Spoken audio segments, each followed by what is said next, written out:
What's going on, everyone? So the Lakers draft department has been just A1, right? They have gotten so many gems, so many diamonds in the roughs, so many just second round picks and undrafted players. I mean, look at like what Max Christie's doing. Look at what, Austin Reeves just did and his ability and what he's going to bring to the Lakers next year. And once again, the Lakers go into the undrafted pool and find that gem in Colin Castleton. This guy is ridiculous. And now look, it's only Summer League. He's a rookie. I don't think that he's going to come to the Lakers this year and be a 2010 5-5 guy or anything like that. But this dude is putting on a clinic in Summer League. I absolutely believe that this guy has the potential to work his way onto the Lakers roster and potentially earn some quality minutes. Now, there are reports that have came out that the Lakers, or Rob Pelinka said, according to Jovan Buha, that the Lakers are actively looking on the market for another big. They want to bring another big, that they want to play Anthony Davis at power forward a lot more over the course of this season. And so if they end up getting a veteran big or something along those lines, then Colin Castleton very likely will most likely stay on a two-way contract. Maybe they bring him in that 15th roster spot, but I imagine they look for somebody more versatile, right? Because at that point they would have Anthony Davis, they'd have Jackson Hayes, and then they'd have whoever else they sign. Let's say it's just for an example, let's say Bismack Biyombo or something like that, right? So at that point they got their three centers. Keep Colin Castleton on a two-way, so if Anthony Davis takes the night off, you can bring him in and have him in a backup role. I do think he can play some quality minutes here and there, but just the future of this kid and the Lakers, I think, is extremely bright. This guy, I wouldn't mind at all. I do want the Lakers to get a veteran big man. I absolutely do. But if the Lakers bring him in and just let him get sparing minutes throughout the course of the season, I really think they found a gem. I mean, this guy is showing everything. I've talked about it before on this channel when I'm doing the Summer League game breakdowns and stuff, which the Lakers won again today. But I wanted to talk about today's game, but I was like, Colin Castleton was too good. I got to talk about him. And so Colin Castleton, just his ability to basically do everything, or at least it looks like, well. Right? Now, again, we'll see what it translates into actual NBA games, but his vision, his ability to make plays and passes, I mean, some of the passes he was making were ridiculous. Right on target, threading the needle, it was absolutely ridiculous. This guy, his ability to grab the rebound and run the break and set guys up, literally got the rebound, ran down the court, dribbling the ball like a point guard, stopped, gathered, and dished an absolute dime. Just complete butter. I was just like, this is ridiculous.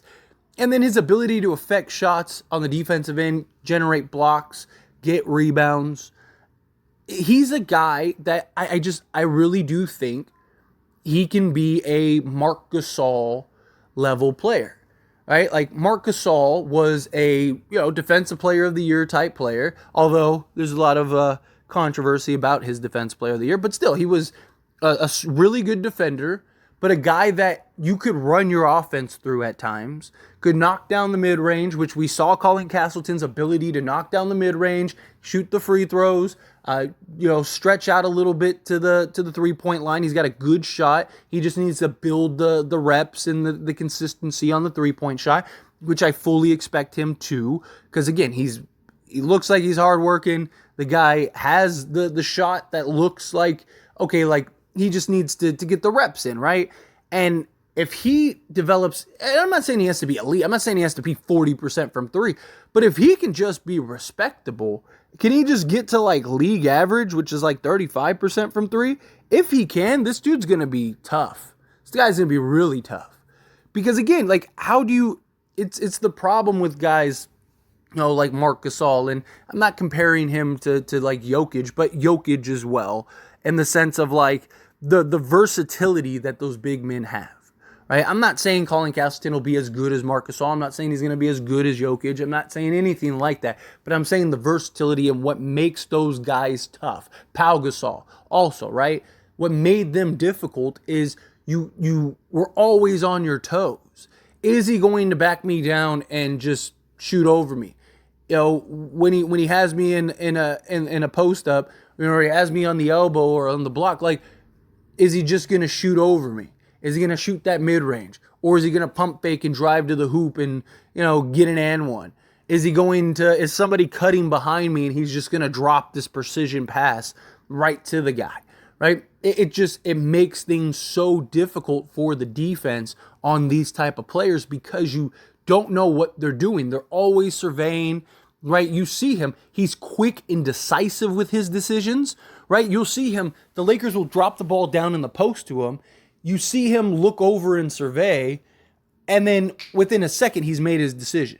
And the ball's going somewhere, or he's doing the little one-handed floater, or he's shooting the mid-range. That is so valuable. It's ridiculous.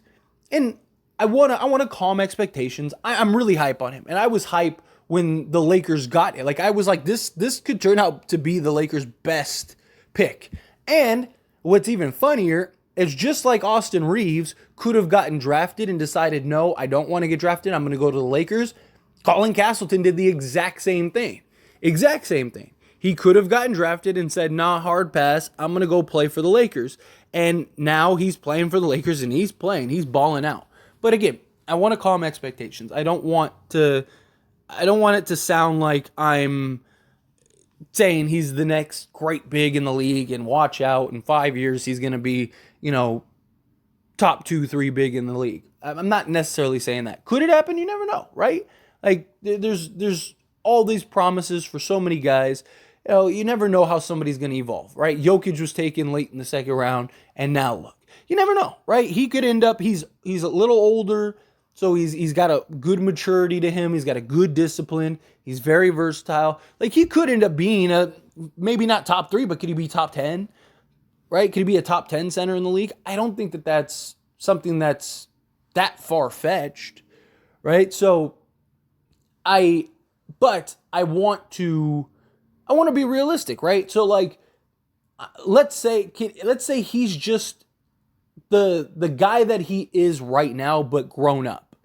And what I mean is, like, NBA level, understands the pace and the flow, and the patience and everything that comes with it, the way that the floor is spread, the way it works, right? Like, you learn that with experience. So let's say what we're seeing with Colin Castleton right now, if we can get this version of Colin Castleton grown up, right, and with experience in the league and an understanding, I really think we could be looking at our starting center for the next 10 years.